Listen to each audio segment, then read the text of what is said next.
दापुर नाम का एक छोटा सा अविकसित गांव था। गांव का विकास नहीं, मतलब गांव में रहने वाले लोगों का विकास नहीं। इस गांव में कुछ 3-4 परिवार थे जो थोड़े बहुत खानदानी थे, बाकी सब मेहनत मजदूरी करके अपना जीवन गुजारते थे। इसी गांव में दिना नाम की एक विधवा औरत रहती थी। रहने के लिए छोटा सा घर था। 2 बच्चे थे, शायद एक 5 साल का और दूसरा 3 साल का होगा। दिना का पति बहुत मेहनती था। वो दिना को किसी चीज की कमी महसूस नहीं होने देता था या कैसी भी हालतों में साथ नहीं छोड़ता था। कैसी भी परिस्थिति हो, दोनों साथ मिलकर सामना करते थे। पर कौन जाने किस पर कौन सा अनर्थ कब आ जाए। दिना के जीवन में ऐसी घटना घटी कि उसी घटना ने दिना के पति को दिना से छीन लिया। दिना को पति के गुजरने के बाद ऐसा लगने लगा कि मैं जिंदा तो हूँ पर मुझ में जान नहीं है। परिवार चलाने के लिए अब दूसरा कोई नहीं था सिवाय दिना के, इसलिए कैसे भी करके दिना ने अपने बच्चों की खातिर खुद को उस डक से अलग किया। कुछ दिन बाद घर में जो था वो समाप्त हो गया। अब खुद क्या खाए और अपने छोटे बच्चों को क्या खिलाएं, ये समस्या उसके सामने खड़ी हो गई। बच्चों के लिए दिना को अभी कुछ काम करना ही था, इसलिए दिना अपने दोनों बच्चों को साथ में लेकर जहाँ काम मिलता वही जाया करती थी और दिन भर मेहनत करके जो भी मजदूरी मिलती उससे अपना और अपने बच्चों की पेट भरती थी। ऐसा ही समय बीतता गया और चलता रहा, लेकिन एक दिन दिना को शरीर में थोड़ी कमजोरी महसूस होने लगी। फिर भी वह काम पर गई।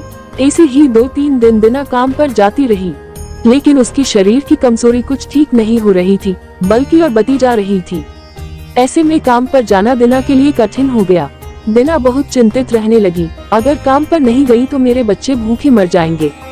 उसी चिंता ने दिना को और कमजोर कर दिया, इतनी कमजोर कि उठने बैठने के लिए लकड़ी का सहारा लेना पड़ता था। इस कारण उसके बच्चे भूखे मर रहे थे। खाने को कुछ न मिलने के कारण और अपने बच्चों को भूखे मरते देखकर वह लकड़ी की सहायता से आज यहाँ से कुछ मांगा तो अगले दिन दूसरी ओर से कुछ मांग के अपने बच्चों को खिलाती, पर खुद भूखी सो जाती थी। ऐसे ही एक दिन वह खुद जा न सकती थी, इसलिए अपने बच्चों को समझा के खाने के लिए कुछ मांगने के लिए गाँव में भेज देती है। कुछ समय बाद बच्चे 2 चपाती और थोड़ी सी सब्जी लेकर लौटते हैं। 2 चपाती से 3 जन कैसे तृप्त होंगे, इसलिए वे 2 चपाती दोनों बच्चों को खिला देती हैं। वह बरसात का समय था, बिजली न होने के कारण घर में अंधेरा छाया हुआ था। अंधेरे में ही वह अपने बच्चों को एक कमरे में सुला देती है और वह दूसरे कमरे में जाकर सो जाती है। रात को तेज बारिश होती है और बिजलियां जोर से कड़कड़ाती है।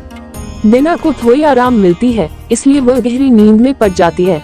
ऐसे में दिना को एक सपना दिखाई देता है। वह एकदम तंदुरुस्त हो गई है, काम पर जाती है। वह सोचती है अपने बच्चों को काफी समय से अच्छा खिलाया नहीं, इसलिए वह अपने बच्चों के लिए चविष्ट खाना बनाती है। बाद में अपने बच्चे और वह साथ में बैठकर खाना खाकर सो जाते हैं।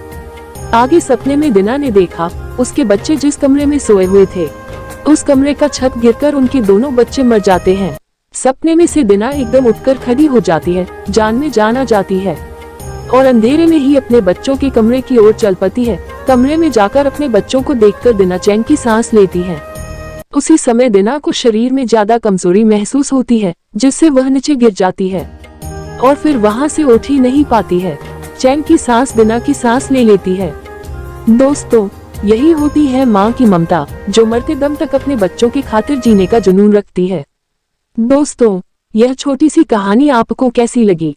अपने विचारों को हमारे साथ जरूर शेयर करें। धन्यवाद।